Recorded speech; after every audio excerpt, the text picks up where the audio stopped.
Welcome to Crime Stoppers. I'm your host, Chip Brown. Heartland Crime Stoppers is a community-based program designed to help law enforcement solve crime by providing a way for the public to phone in tips anonymously and receive cash rewards of up to $3,000 for information that leads to an arrest, the recovery of stolen property, or the recovery of illegal drugs. Heartland Crime Stoppers is funded through the State of Florida Office of the Attorney General, Crime Stoppers Trust Fund, and through donations from the community. Citizens and local businesses make Crime Stoppers work. On today's show, we will talk with Polk County Sheriff Grady Judd. After beginning his career with the Polk County Sheriff's Office in 1972 as a dispatcher, Grady Judd quickly progressed through every rank from corporal to colonel. As a small child growing up in Polk County, Grady had dreamed of being sheriff. In 2004, Polk County overwhelmingly elected Grady Judd to serve as their sheriff, fulfilling that childhood dream. Sheriff Judd, welcome to the show. It's my honor to be with you today. Well, so glad to have a Polk County boy, as you say. Tell us about growing up in I guess it was Lakeland, is that correct? I was born and raised in Lakeland, and I can tell you Lakeland and Polk County is just an absolutely wonderful community. There was never a time in my life that I didn't want to be in law enforcement, and I had a lot of adults, friends, and relatives to help keep me on the straight and narrow path. You know, I can remember back in the day, I was raised off South Cumbie Road. At the time, the sheriff's brother lived on Kiwanis, which was just down the street from where I lived, and every time he would come over to visit his brother, the sheriff would come visit his brother, I'd run down there just to get a glimpse of the sheriff. And I'd go, one day I'm going to be the sheriff, just like Sheriff Brannon. And the kids would laugh at me and say, they're never going to elect you sheriff. You're from Cumbie Road. And I said, you just wait and see. Well, I was blessed. I had a lot of folks that helped me, that supported me, that campaigned for me, that donated to my campaign. And after a wonderful, beautiful career in the community that I love every day, they elected me sheriff. So I'm here today. But this is a wonderful community and always has been a wonderful community. And it's an honor to have been raised in Lakeland and in Polk County and to be able to serve the people of this community. Absolutely. Well, I was raised not too far from you there off Cumbie Road. I was raised off of Lake Parker. And golly, just the changes in Polk County and Lakeland and the other cities as just leaps and bounds. Most of it for the good. Sometimes we have to kind of deal with some of the other things. But what a wonderful place to raise a family and to grow up as a child. Well, absolutely. You know, there's always going to be a few knuckleheads in society. There always has been. There always will be. But I focus on the positive. I focus on the good people. And you know, you spent an entire career with the Lakeland Police Department, and we worked together for a long time. Me on the county side, you on the city side, and as a result, we help keep the community safe. But you know, I believe in mankind and I believe in our community. And I know that anytime we've ever needed any help from any of the community, they've always rushed in to help.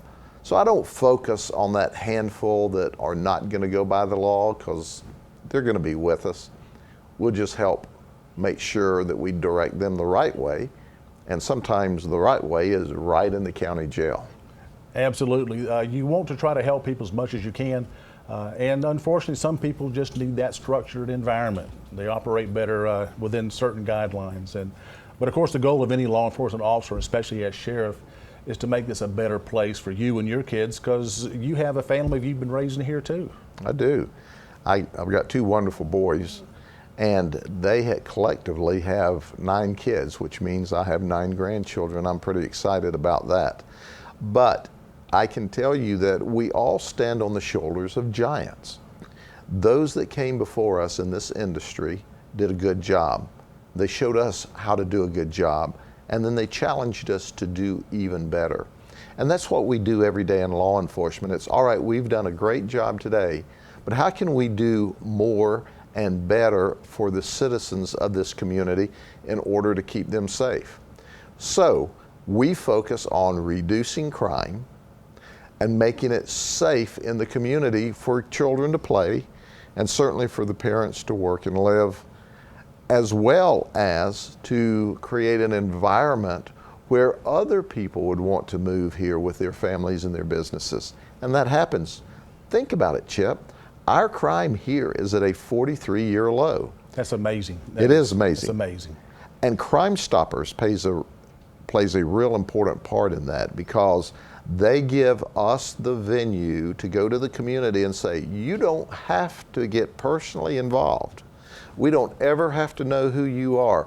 Call Crime Stoppers, 1-800-226-TIPS. You can get a cash reward, stay totally anonymous, and we solve crime and make this a safe community. So our partnership with all the law enforcement agencies and Crime Stoppers has helped keep this crime exceptionally low. And that just goes to the hard work, not only for the citizens, but your deputies, your men and women in law enforcement, your support people in crime scene, in dispatching, all the things that it takes to make this big machine work, not every once in a while, but work all of the time. It's a big ship to run. It is, but I've got a lot of help. When I think about my staff, my top staff members all have 20, 25, 30 years in the business. They all have master's degrees in college. We've sent them to certified public manager school. We send them to the highest rated police administrative, what I call finishing schools in the nation. So the men and women who work in a leadership position in our organization didn't just arrive there. This is not their first rodeo. In fact, they're exceptionally experienced. I have Steve Lester, who's the chief of staff, and he is the one that directs the departments for me. The Department of Law Enforcement, Chief Joe Hallman. The Department of Detention, Bill Slabaugh. And then my other department that deals with the administrative issues, we call the Office of Business Affairs, is Andrea McDonald. She's got her master's degree and her CPA. So I have brilliant people supported by brilliant majors and captains and sergeants and lieutenants, all who have college degrees, all who have extensive training in leadership, in law enforcement, in detention, in community relations and community investments. So we teach that this is all a community function. It's not the sheriff's office or the police departments, or just the sheriff's office and the police departments working together, but it's the community that makes the difference. And they're the ones who give us the strength and the energy to do what we need to do. And I think you would say you probably have that support, because I think you just barely squeaked the win out of that last election. What was your approval rating? Well, I had 99.7% of the votes last time, and that's a blessing. Yeah, 99% of the people wanted you to remain their sheriff, which speaks volumes not only how you're operating the sheriff's department, but also how your staff represents the agency to the community and gets them involved. And I think they can really feel that there's a desire to really make their home safe, their county safe, and a great place to raise a family. Exactly. And do you know who supports us in all of that endeavor? Our Board of County Commissioners. Think about it. I've worked with a lot of different boards of commissioners over my career. But this Board of County Commissioners is as great as we could ever hope for. They're in tune with what the community needs, what the community wants, and what the community can afford. So while they're paying attention to the dollar and making sure that it's spent wisely, my interaction with the Board of County Commissioners is safety first. We've got to make sure that we provide law enforcement. We've got to make sure we provide professional fire services, ambulance services, because after all, when you dial 911 in this county, you want a lot of services quick, because your life's at risk, either physically from someone trying to create problems for you, or you're having a health issue. Our Board of Commissioners recognizes that's important. And at the same time, they recognized without good roads, without good management systems, that the county can't thrive. And because we're doing so well in this county, because we're thriving, is because of the Board of County Commissioners and all of their work with us. So I can't say enough good things about our commissioners, and our county manager. Jim Freeman is just wonderful, very experienced, very talented. And we all work together for one reason: the community. The community allows us to hold these public offices, these positions, and it's our job to make sure that we give them the very best services for the least amount of cost. And we do that in Polk County.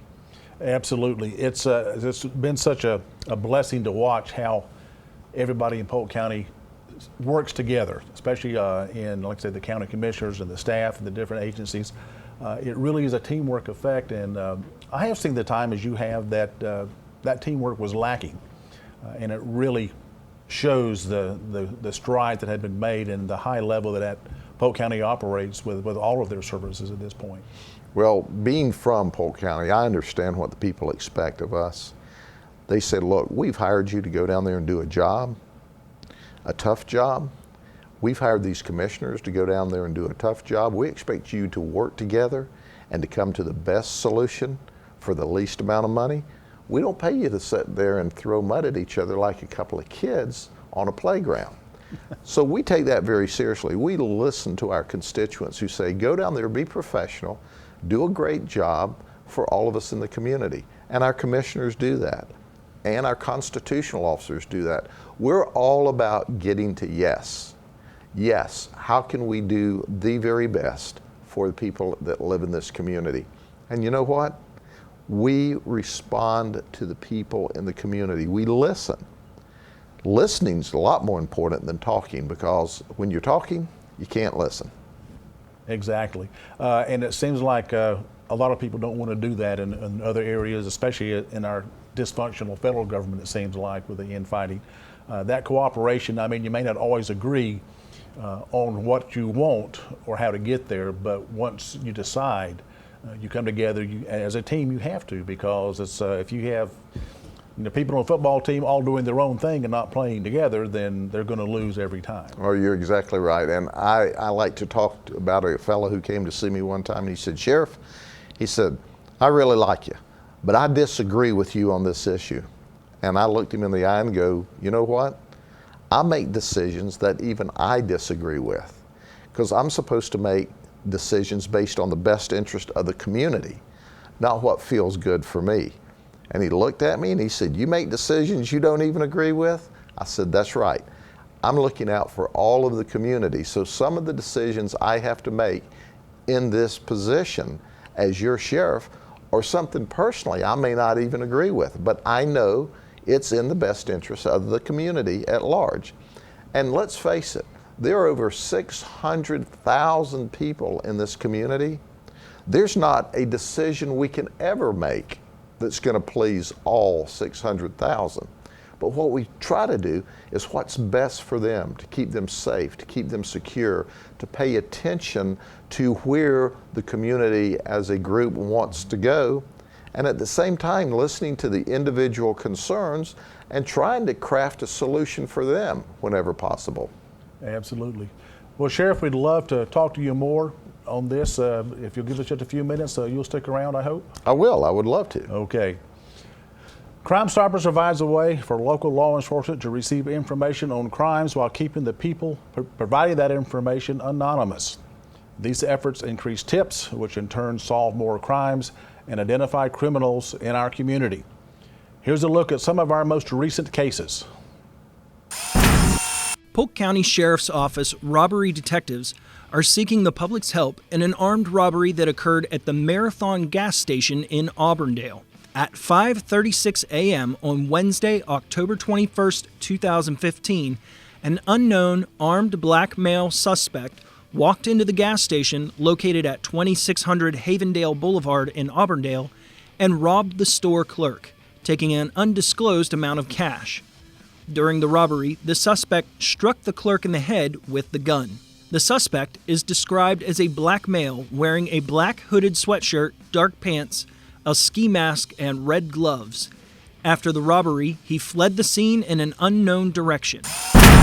Around 11:15 p.m. on Monday, October 19th, 2015, the victim heard a noise coming from one of the bedrooms of the home and went to investigate.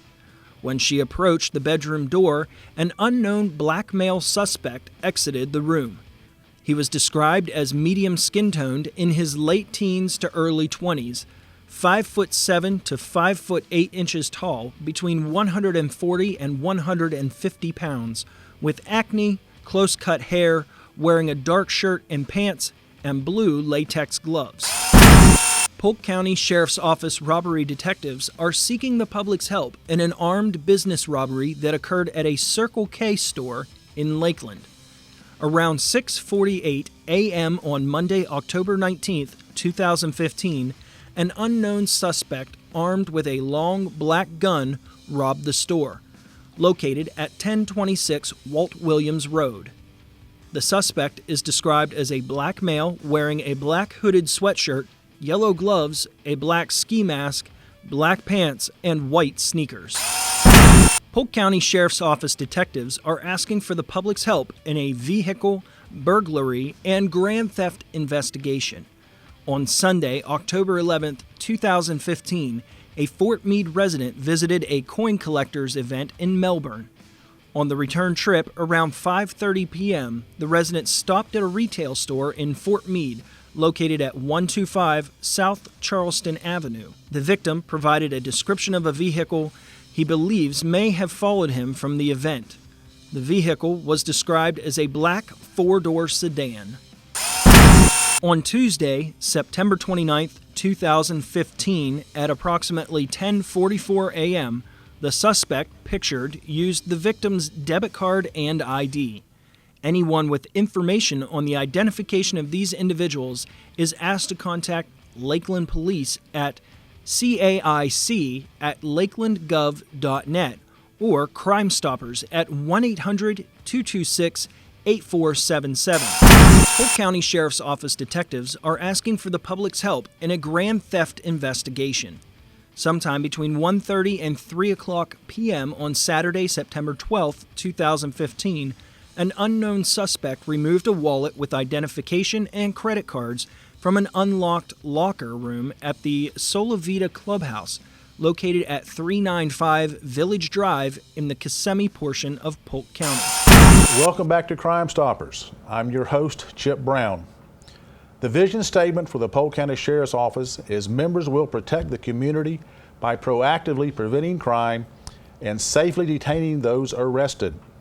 Quality of life will be improved through innovation, education, teamwork, community partnerships, and exceptional customer service. We will measure, benchmark, and create models to ensure professional, efficient, quality service is provided to those we serve. Join us in the studio is Polk County Sheriff Grady Judd. Sheriff Judd, thank you for coming back with the show this afternoon. It's my honor to be with you. Now, we had talked earlier about your early part of your career. Tell us about your days as a dispatcher. I started with the Sheriff's Office when I was only 18. In fact, I graduated from high school at Lakeland at 18 in June, and in July, the Sheriff Brannon, hired me at the time to be a dispatcher. So I started as a dispatcher when they had just left from the days where deputies actually dispatched. So I was in that new wave at the time to try civilian dispatchers.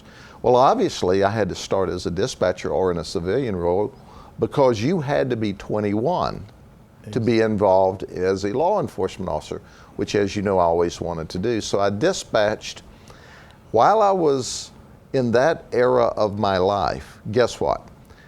They changed the legal age. Men were coming back from Vietnam saying, you know, I can go fight a war, but I can't sit in a bar or a club and drink a glass of beer and watch a ball game. I can't vote, but I can fight a war. So they changed the legal age from 21 to 18. So the sheriff allowed me to go to the police academy. Now, this is back in the day. Today, we wouldn't think of this, but they said, you want to go to the police academy? I said, yes. They put me on the night shift, 11 p.m. to 7 a.m. in the morning.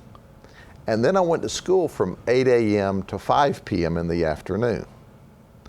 And then I was able to nap between getting home at 5:30 and about 10 at night. That would be a nap, that would not be sleep, yes. That's what it was. It was a nap. So I went through the era where I worked a full 8-hour shift on the midnight shift and then went to the police academy during the daytime, and I was glad to do it. I'll say you were loving it, weren't you? I was loving it. It was an opportunity that had never been given to anyone under 21 years of age before. And then at the age of 19, which I thought it was wonderful then. I'm not so in love with that age now, but at the age of 19, I was the first deputy sheriff ever sworn in at the sheriff's office under the age of 21. And I started patrolling in Lakeland. So I patrolled the Lakeland area for many years, and as you talked about in the intro, I was able to be a corporal and a sergeant and a lieutenant, and then I went over to my narcotics days, and I worked a lot undercover, narcotics, organized crime, and that was a lot of fun. I saw a picture recently of you with some of the narcotics guys, and your big old hairdo poked out, and oh yeah, it was a lot of fun in those days. I had a permanent and big hair and a beard, and worked undercover, and it was unbelievably exciting. Still is unbelievably exciting for the young men and women that are doing that today. Exactly. That's a very hard job to do because the hours are just you just never know what's going to happen when you come into those hours, and there's so many things you get exposed to, and so many things that can go bad while you're in one of those units. So it really takes a special person, I think, to be successful in that. And it's very dangerous. But along the way, not only was I the first deputy, but when I was a patrol sergeant, I got a call one day from the captain, and he says, "I'm sending you a female patrol deputy." We had never, ever, ever had a female deputy sheriff assigned to patrol. And I said, "Captain, why are you sending the female to me? I mean, I'm a young guy. I've not been a supervisor a long time. This is the very first female uniform patrol deputy."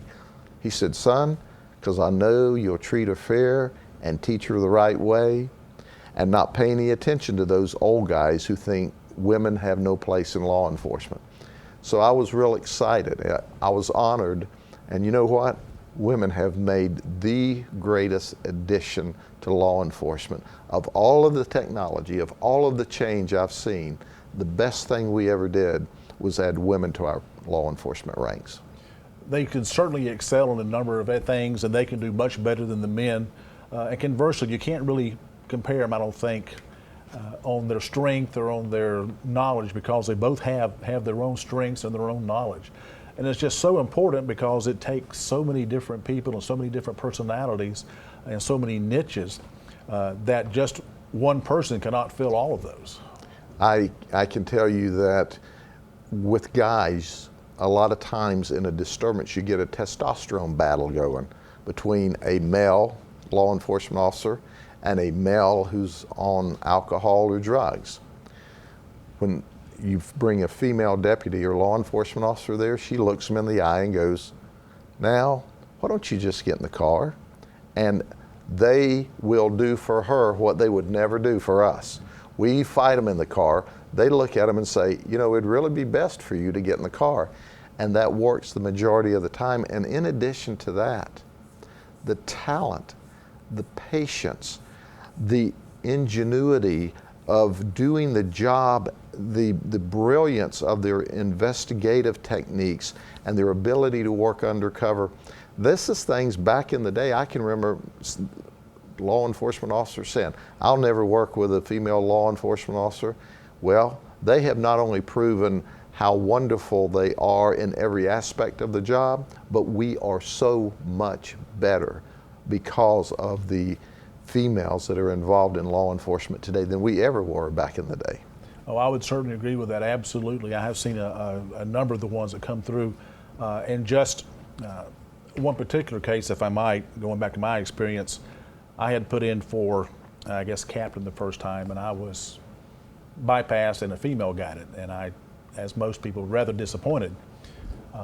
It wasn't long after that I realized, well, I see why she got it now. She was certainly deserving of it and did a wonderful job for a number of years. So I guess it's human nature to want to have that own internal competition. Is just what makes us better.